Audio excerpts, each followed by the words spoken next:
বিশ্ব নবীর পথ চিরশান্তির পথ, অশান্ত বিশ্বে তুমি রহমত।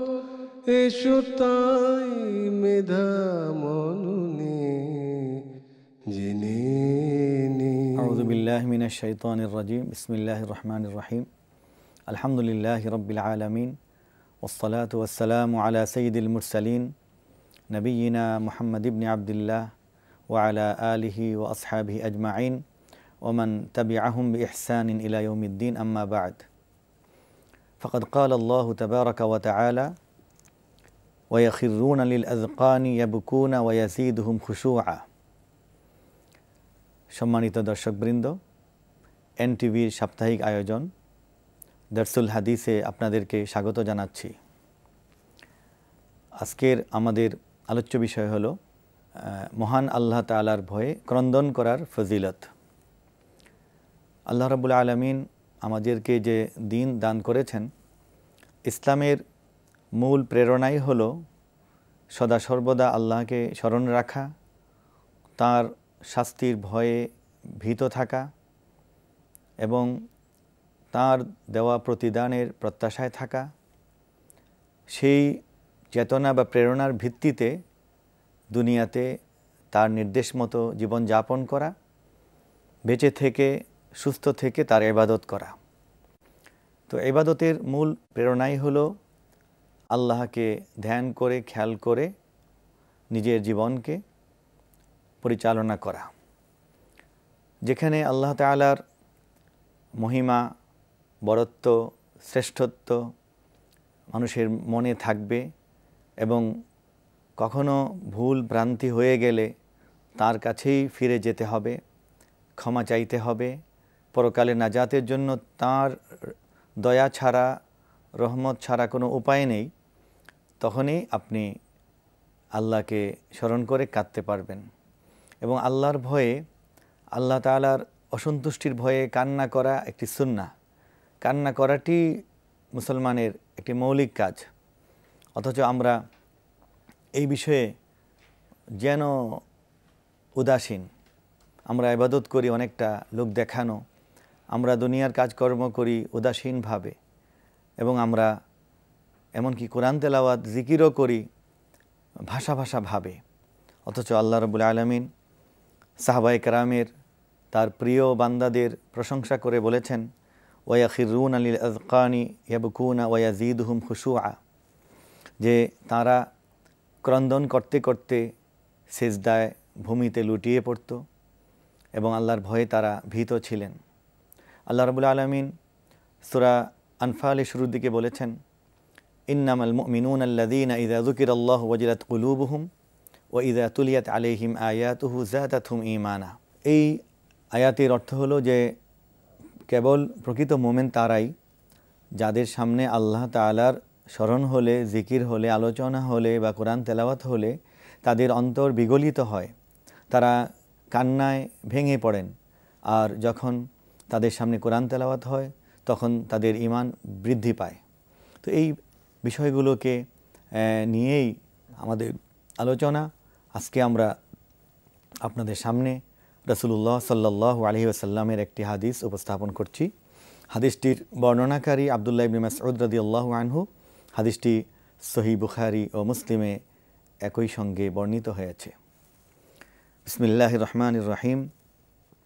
আন আব্দুল্লাহ ইবনে মাসউদ রাদিয়াল্লাহু আনহু قال قال لي النبي صلى الله عليه وسلم اقرأ علي القرآن قلت يا رسول الله أقرأ عليك القرآن وعليك أنزل قال إني أحب أن أسمعه من غيري فقرأت عليه سورة النساء حتى جئت إلى هذه الآية فكيف إذا جئنا من كل أمة بشهيد وجئنا بك على هؤلاء شهيدا قال حسبك الآن فالتفت إليه فإذا عيناه تذرفان متفق عليه।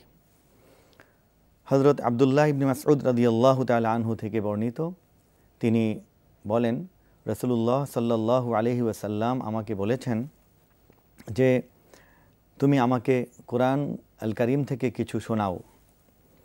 তখন আমি বললাম, ইয়া রাসূলুল্লাহ, আমি আপনাকে কোরআন তেলাওয়াত করে শোনাবো, অথচ কোরআন তো আপনার উপরই নাজিল হয়েছে।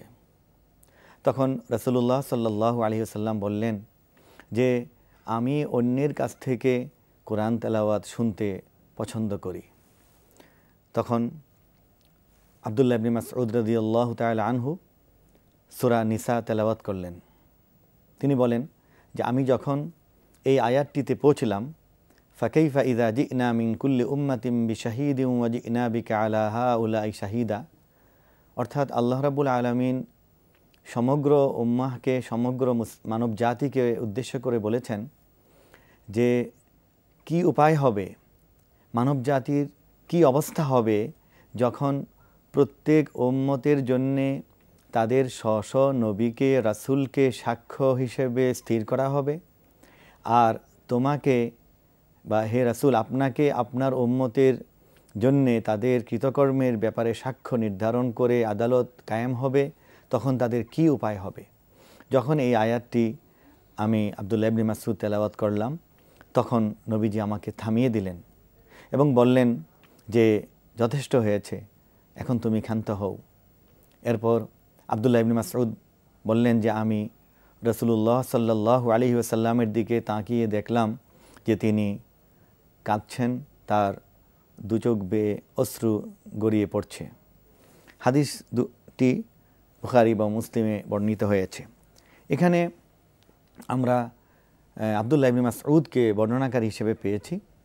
হাদিসের বর্ণনাকারীদের মধ্যে তিনি একজন উল্লেখযোগ্য ব্যক্তি এবং যার সম্পর্কে রাসূলুল্লাহ সাল্লাল্লাহু আলাইহি ওয়াসাল্লাম বলেছেন, আব্দুল্লাহ ইবনে মাসউদ আফকাহু হাযিহিল উম্মাহ। এই আব্দুল্লাহ ইবনে মাসউদ হলেন এই উম্মতের সবচেয়ে বড় ফকিহ, সবচেয়ে বড় ইসলামী আইনের অভিজ্ঞ ব্যক্তি। তার সম্পর্কে ইসলামের ইতিহাসে রয়েছে যে তিনি একাধারে মুফাসসির ছিলেন, ফকিহ ছিলেন, মুহাদ্দিস ছিলেন এবং অতি উত্তম রূপে সুমধুর কণ্ঠে কোরআন তেলাওয়াতের অধিকারী ছিলেন। তো এই যে রাসূলুল্লাহ সাল্লাল্লাহু আলাইহি ওয়াসাল্লাম নিজে কোরআনের তেলাওয়াত শোনার জন্য আগ্রহী ছিলেন এবং আব্দুল্লাহ ইবনে মাসউদের কাছ থেকে তিনি শোনার ইচ্ছা ব্যক্ত করেছেন। এখান থেকে আমরা এই জিনিসটি গ্রহণ করতে পারি যে কোরআন নিজে তেলাওয়াত করা যেমন সুন্নাহ বা ইবাদত, আবার অন্যের কাছ থেকে সেটি শুনে নিজে বিগলিত হওয়া, নিজের অন্তরকে প্রশান্ত করা এবং তার মানুষের আখেরাত ভাবনা, আল্লাহ তাআলার নৈকট্য লাভের ভাবনা, গুনাহমুক্ত জীবনের প্রেরণা কোরআনুল কারীম তেলাওয়াত থেকে, শোনা থেকে হতে পারে। এখানে হাদিসের অন্যতম শিক্ষা হলো যে প্রথম নবীজি বলেছেন ইকরা আলাইয়াল কোরআন, যে কোরআন তেলাওয়াত করে আমাকে শোনাও। তো আমরা জানি যে রাসূলুল্লাহ সাল্লাল্লাহু আলাইহি ওয়াসাল্লাম অন্যত্র ইরশাদ করেছেন যে আফজালুল ইবাদাতি তিলাওয়াতুল কোরআন, যে কোরআন তেলাওয়াত করা নফল ইবাদতের মধ্যে সর্বশ্রেষ্ঠ ইবাদত। এরপর তিনি এই তেলাওয়াতটি অন্য একজনের কাছ থেকে শুনে এই কথাটি প্রতিষ্ঠিত করেছেন যে কোরআন অন্যের কাছ থেকে তেলাওয়াত শুনেও মানুষ বেশি উপকৃত হতে পারে। এই জন্যে যে ব্যক্তি নিজে তেলাওয়াত করেন তিনি কিন্তু তেলাওয়াতের করতে গিয়ে এর মধ্যে কিছুটা হলেও মনোনিবেশ করতে হয়, ব্যস্ততা এসে যায়। আর অন্যের কাছ থেকে মানে মনোযোগ দিয়ে শুনলে তখন কিন্তু পরিপূর্ণ কোরআনের অর্থ, আবেদন, বর্ণনা এবং এর যে ছন্দ, এর যে হৃদয়গ্রাহী আবেদনের দিকে মনোযোগ দেওয়া যায়, সেই জন্যই শুনতেন। আমাদের ইসলামের ইতিহাসের অন্যতম একটি কিতাব উলামা উল ইসলাম, সেখানে ডক্টর সৈয়দ মুরসি হজরত আব্দুল্লাহ ইবনে মাসউদের জীবনী আলোচনা করেছেন। সেখানে তিনি এনেছেন যে একদিন রাত গভীর হয়ে পড়েছে, তখন রাসূলুল্লাহ সাল্লাল্লাহু আলাইহি ওয়াসাল্লাম মসজিদে নববীর পাশ দিয়ে যাচ্ছেন। দেখেন যে মসজিদে নববীর ভিতর কেউ একজন নফল নামাজ পড়ে দীর্ঘ কোরআন তেলাওয়াত করছেন।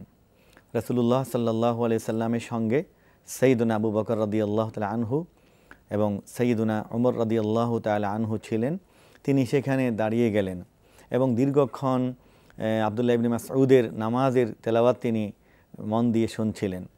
যখন তেলাওয়াত শেষ হলো, তিনি বললেন যে আরও শুনতে পেলে আরও ভালো হতো, যদি কখনোই তেলাওয়াত বন্ধ না হতো তাহলেও যেন শুনতে পেতাম। এবং তিনি বললেন যে আব্দুল্লাহ ইবনে মাসউদকে তোমরা দেখো, নিঃসন্দেহে সে একজন জান্নাতি, একজন বেহেশতি ব্যক্তি। পরদিন হজরত ভোরে ওমর রাদিয়াল্লাহু তাআলা আনহু ভাবলেন যে এই আব্দুল্লাহ ইবনে মাসউদের ব্যাপারে কোরআন তেলাওয়াতের এবং ক্রন্দনের এই আবেগ ঘন ইবাদতটির ব্যাপারে তাকে আমি গিয়ে খবরটি আগে জানাবো।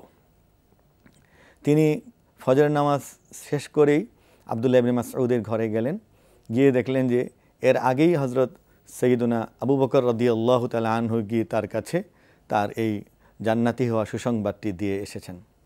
তো এই যে কোরআন তেলাওয়াত, এর দ্বারা জান্নাতি হওয়ার সুসংবাদ, এবং রাসূল পাক সাল্লাল্লাহু আলাইহি ওয়াসাল্লাম নিজে শুনলেন, আবেগ আপ্লুত হলেন, আরও শুনতে চাইলেন, এগুলি আমাদের জীবনে আসতে হবে। একটি পর্যায়ে এসেছে যে এগুলিকে যে উপেক্ষা করবে, আল্লাহর দেওয়া বিধানগুলোকে যারা ইগনোর করে চলবে, যাদের জীবনে কোরআনের ঘনিষ্ঠতা আসবে না, তাদের কি অবস্থা হবে যখন ফাকাইফা ইযা জিনা মিন কুল্লি উম্মাতিন বিশাহিদিন ওয়া জিনা বিকা আলা হাউলাই শাহিদা, যে আমি যখন উপস্থিত করব প্রত্যেক নবী রাসূলকে তাদের উম্মতের ব্যাপারে সাক্ষ্য দেওয়ার জন্যে, আর ওয়া জিনা বিকা, হে রাসূল, হে মুহাম্মদ সাল্লাল্লাহু আলাইহি সাল্লাম, আপনাকে আমি উপস্থিত করব হাউলাই শাহিদা, এই উম্মতের ব্যাপারে সাক্ষ্য দেওয়ার জন্যে। যখন এভাবে আয়াতটি উচ্চারণ করলেন আব্দুল্লাহ ইবনে মাসউদ, তখন নবীজি আর নিজেকে ধরে রাখতে পারলেন না। তিনি চিন্তিত হয়ে, উম্মতের ব্যাপারে উদ্বিগ্ন হয়ে, এবং আল্লাহ তাআলার বিচারের দৃশ্য চোখে পড়ে যাওয়ায়, এবং সেখানে কি দৃশ্য সংঘটিত হবে, কি অবস্থা হবে যে সকল উম্মতকে আল্লাহ তাআলা ধরবেন এবং তাদের ব্যাপারে তাদের নবীদের সাক্ষ্য নেওয়া হবে, এবং সেই সাক্ষ্য অনুযায়ী তাদের ভালো মন্দের ফয়সালা হবে, এবং সেই বিষয়গুলি কত ধ্রুব সত্য হয়ে ধরা দিবে। এরপর আবার আমাদের উম্মা, এই আমরা যারা আছি বর্তমান উম্মা, আমাদের কর্ম, আমাদের জীবন পরিচালনা, আমাদের প্রতিটি কাজ, প্রতিটি সিদ্ধান্ত, প্রতিটি কথা, আমাদের দিন গ্রহণ এবং দিনের মধ্যে থাকার বিষয়গুলি নিয়ে, আমাদের ঈমান এবং আমল নিয়ে যখন প্রশ্ন করা হবে আল্লাহ তাআলার আদালতে, সর্বোচ্চ আদালতে, সুপ্রিম কোর্টে, তখন সেখানে রাসূলুল্লাহ সাল্লাল্লাহু আলাইহি সাল্লাম সাক্ষ্য দিবেন। এবং সেটি অন্যান্য হাদিস দ্বারা ব্যাখ্যা এসেছে যে আল্লাহ তাআলার বিশেষ ব্যবস্থায় তারা উম্মতের আমল সম্পর্কে জানতে পারবেন, এবং অন্যান্য উম্মতের ব্যাপারেও আমাদের নবীজিকে সাক্ষ্য বানানো হবে। ওয়াকাযালিকা জাআলনাকুম উম্মাতান ওয়াসাতাল লিতাকুনু শুহাদা আলান নাস, তো অন্যান্য মানুষের উপর নবীজিকে সাক্ষ্য যে বানানো হবে, এটার ভিত্তি হবে যে কোরআনুল কারীমের মাধ্যমে নবীজি তাদের কর্মকাণ্ড সম্পর্কে তিনি যতটুকু জেনেছেন সেই সাক্ষ্য তিনি দিবেন। তো এই আয়াত শোনার পর নবীজি ভীত হলেন, চিন্তিত হলেন, এবং তিনি আবেগ আপ্লুত হলেন, তিনি কান্না করলেন এবং তাকে থামিয়ে দিলেন। হযরত আব্দুল্লাহ ইবনে মাসউদ বলেন, এরপর আমি তার দিকে তাকিয়ে দেখছি যে দু চোখ বেয়ে পানি গড়ে পড়ছে, দু চোখ বেয়ে পানি গড়িয়ে পড়ছে। তো এই যে কান্নার একটি আমল, এটিও সুন্নাহ, যে আল্লাহর ভয়ে কোরআন তেলাওয়াত শুনে কান্না করা, এটিও সুন্নাহ। আমরা দেখেছি যে আমাদের পূর্বপুরুষ মনীষীরা রাতের আধারে নামাজ পড়ে কাঁদতেন। আল্লাহ তাআলা তাদের কথা বলেছেন যে আল্লাযীনা ইয়াযকুরুনাল্লাহা কিয়ামান ওয়া কুউদান ওয়া আলা জুনুবিহিম ওয়া ইয়াতাফাক্কারুনা ফি খালকিস সামাওয়াতি ওয়াল আরদ রব্বানা মা খালাকতা হাযা বাতিলা। প্রকৃত মুমিন সেই ব্যক্তিরা যারা আল্লাহকে স্মরণ করেন, ইয়াযকুরুনাল্লাহা কিয়ামান, দাঁড়িয়ে নামাজে তেলাওয়াত করে, ওয়া কুউদান, এবং বসে দোয়া দরুদ তেলাওয়াত করে, এবং ওয়া কুউদান ওয়া আলা জুনুবিহিম, এবং শায়িত অবস্থায়, অর্থাৎ শুয়েও আল্লাহকে তারা জিকির করেন, স্মরণ করেন।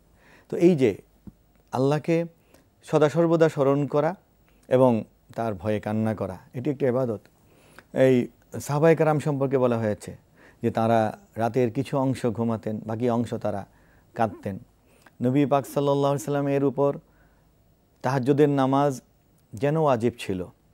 তাকে আল্লাহ তাআলা হুকুম দিয়েছিলেন, ফাতাহাজ্জাদ বিহি নাফিলাতাল লাক আসা আন ইয়াবআসাকা রাব্বুকা মাকামান মাহমুদা, যে আপনি অতিরিক্ত নামাজ হিসাবে তাহাজ্জুদের নামাজ আদায় করুন এবং আশা করা যায় যে আপনার রব আপনাকে মাকামে মাহমুদ, জান্নাতের প্রশংসিত একটি উন্নত স্থানে আপনাকে অধিষ্ঠিত করবেন। তো সেখানে আমরা কি দেখতে পাই? রাসূলুল্লাহ সাল্লাল্লাহু আলাইহি সাল্লাম রাতের বেলা 2 রাকাত নামাজ আদায় করেছেন দীর্ঘ সময় নিয়ে। কত সুন্দর এবং কতই না মনোমুগ্ধকর সেই নামাজ।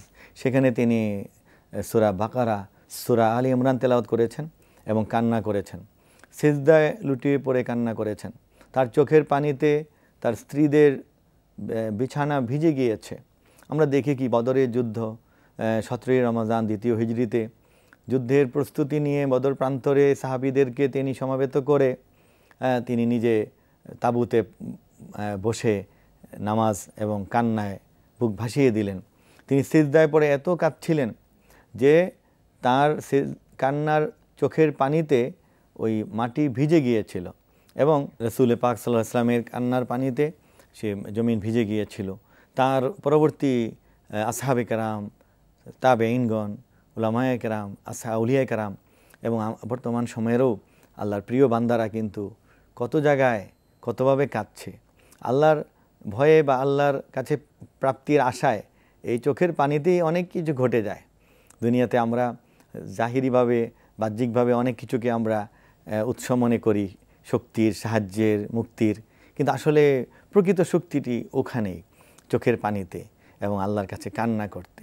যখন মুসলমানরা কাঁদতে পারবে, আমরা যদি আমাদের শুধু ব্যক্তিগত বিষয় নয়, আমাদের অসুস্থতায়, আমাদের কোনো চাহিদায়, আমাদের কোনো নেক আমলের, কোনো নেক মকসুদে, আমাদের রোগ মুক্তিতে, আমাদের সামাজিক ন্যায় বিচার, আমাদের মধ্যে ইনসাফ, আমাদের মধ্যে যা কল্যাণকর, আমাদের জন্য সুশাসন, আমাদের সকল অধিকার, সব কিছুর জন্য আমরা আল্লাহর কাছে যদি কাঁদতে পারি, আমরা যদি রাতের গভীরে কিছু করতে পারি এবং এই হাদিসের আলোকে আমরা যদি কোরআন তেলাওয়াত করে বিগলিত হতে পারি, তাহলে এই কোরআন তেলাওয়াত কার্যকর হবে, এই দোয়াগুলিও কার্যকর হবে। প্রত্যেকটা মানুষের উচিত তার ছোট বিপদে বড় বিপদে, ছোট প্রাপ্তিতে বড় প্রাপ্তি, সদা সর্বদা আল্লাহর কাছে দু চোখ বেয়ে পানি ঝরিয়ে কান্না করা।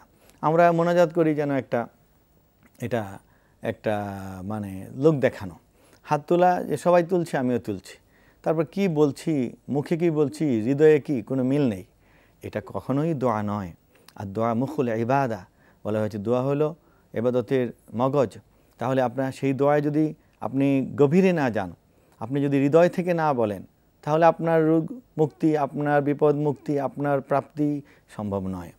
তো আমরা এই হাদিসের আলোকে যে শিক্ষা আমরা গ্রহণ করলাম যে সাহাবায়ে কেরাম এবং আউলিয়ায়ে কেরাম কাঁদতেন, আমরা আসুন আমাদের জীবনে, আমাদের ইবাদতে একটি বড় অংশ আমরা কান্নার চেষ্টা করি আল্লাহর ভয়ে। এই চোখের পানি জাহান্নামের আগুনকে মুছে দেবে, জাহান্নামের আগুনকে প্রতিহত করবে। আল্লাহ তাআলা আমাদেরকে গভীর মনোযোগ দিয়ে এবং ক্রন্দনের সাথে ইবাদত করার তৌফিক দিন, এই হাদিসটির উপর আমল করার শক্তি দিন এবং আমাদেরকে কবুল করুন। ওয়া আখিরু দাওয়ানা আনিল হামদুলিল্লাহি রাব্বিল আলামিন। বিশ্ব নবীর পথ চির শান্তির পথ, অশান্ত বিশ্বে তুমি